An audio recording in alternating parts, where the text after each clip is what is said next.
প্রাকৃতিক দুর্যোগ আমাদের বারবার মনে করিয়ে দেয় আল্লাহর উপরই আমাদের প্রকৃত নির্ভরতা। তিনি আমাদের রক্ষাকর্তা, পালনকর্তা, রিজিকদাতা। মানুষের জ্ঞান, বিজ্ঞান, প্রযুক্তি ও কৃত্রিম বুদ্ধিমাত্রা যতই উন্নত হোক, প্রকৃতির সামনে আমাদের সামর্থ্য খুবই নগণ্য। দুর্যোগের মুহূর্তগুলো তা স্পষ্ট করে দেয়।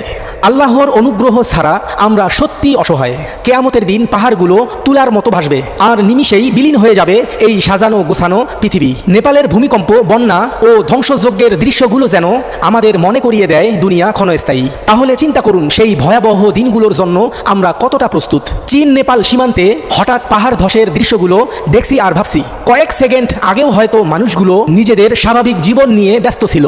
কেউ দোকানে, কেউ রাস্তায়, কেউ পার্কে, কেউ অফিসে, কেউ হয়তো আবার ভবিষ্যতের পরিকল্পনা করছিল। তারপর হঠাৎ পাহাড় ধসে পড়ল, মুহূর্তের মধ্যে বদলে গেল সবকিছু। মানুষ চতুর্দিকে ছুটছে, চারিদিকে ধুলো, কাদাবালি, আতঙ্ক আর বাঁচার আকুতি। এই তো আমাদের দুনিয়া।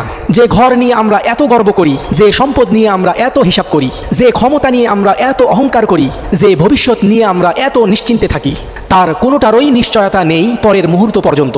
আজ আমরা নিরাপদ মনে করে ঘুমাই, অথচ কে জানে আগামীকাল ঘুম থেকে ওঠার আগেই আমাদের চারপাশের পৃথিবীটা বদলে যাবে কিনা।